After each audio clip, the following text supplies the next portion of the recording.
మణులున్న మాన్యాలున్న మంచి పైన మనువుండాలి. పాడి ఉన్న పంటలు ఉన్న పంచుకునే మనసుండాలి. చూసారా ఫ్రెండ్స్, చూస్తున్నారు కదా ఈ నాటు ఆవులు.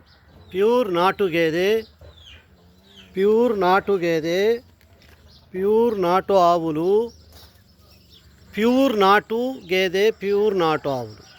చూడండి, వీటిలో కల్తీ లేదు.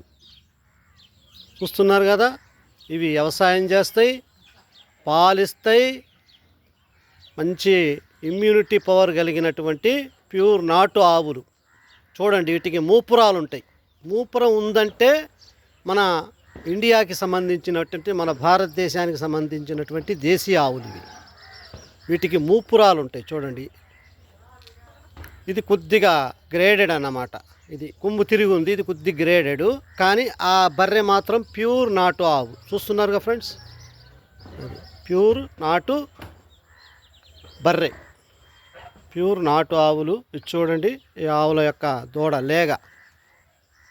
చూస్తున్నారుగా ఫ్రెండ్స్, చూడండి, ఇవి ఎటువంటి కల్తీ కానీ సంకర జాతులు కావు. వీటికి మూపురాలు ఉంటాయి. మూపురం ఉందంటే మన భారతదేశానికి సంబంధించినటువంటి ఆవులు, దూడలు ఇవన్నీ కూడా. చూడండి, ఈ మూపురం ఉన్న ఆవు పాలు A2 ఆవు పాలు, A1 A2 అని ఉంటాయి.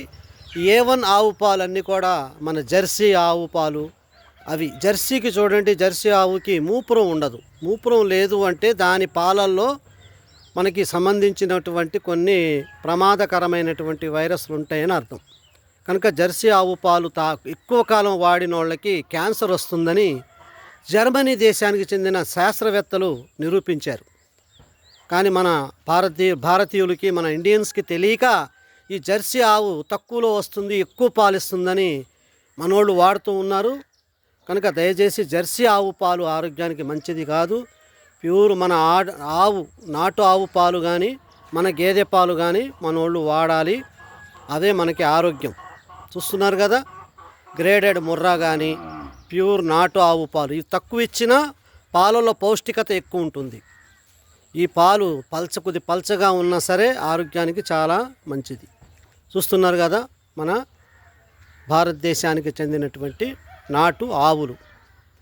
చూడండి, రేయ్ రాముడు, రాముడు ఏడి, భీముడేడి, భీముడేడి, మీ అన్నేడి, రాముడు భీముడు. రైట్,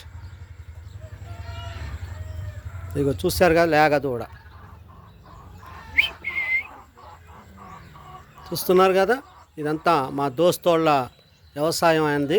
వాళ్ళకి అన్ని రకాల జంతువులు, ఆవులు, కుక్కలు, కౌన్సు పిట్టలు కూడా ఉండాలా, అమ్మేశాడు మావాడు.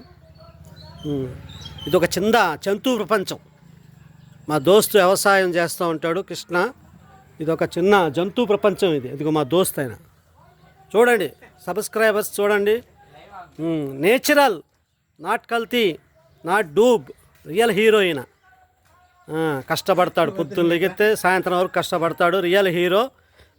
మీరు కూడా రియల్ హీరోల్ని చూడండి, రైతుల్ని చూడండి. రైతే రాజు, రైతే రాజ్యం. రైతు రాజ్యం కావాలి. మనందరం కూడా రైతులు అయిపోవాలా. అప్పుడు కిలో బియ్యం 10 రూపాయలకు వచ్చేస్తాయి. మనందరం హ్యాపీగా బతకొచ్చు, రేట్లు తగ్గిపోతాయి. కనుక మనందరం కూడా యూత్, ముఖ్యంగా యూత్ కూడా వ్యవసాయం వైపు రావాలా. అర్థమవుతుందా ప్రజలారా, భారతీయులారా? మనందరం కలిసి మనం కూడా మంచి వ్యవసాయం నేర్చుకుందాం, వ్యవసాయం కూడా చేద్దాం. మనం ఏ పని చేసినా రోజుకు ఒక 2 గంటల వ్యవసాయం కూడా చేయాలి.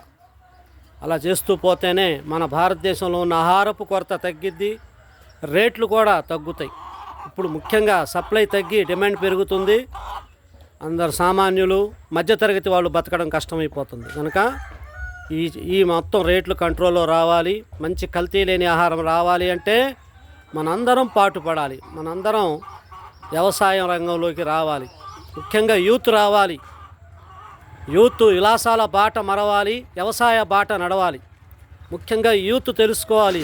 ఇవాల్టి యూతే రేపటి పెద్దవాళ్ళు, ఇవాల్టి పిల్లలే రేపటి యూత్.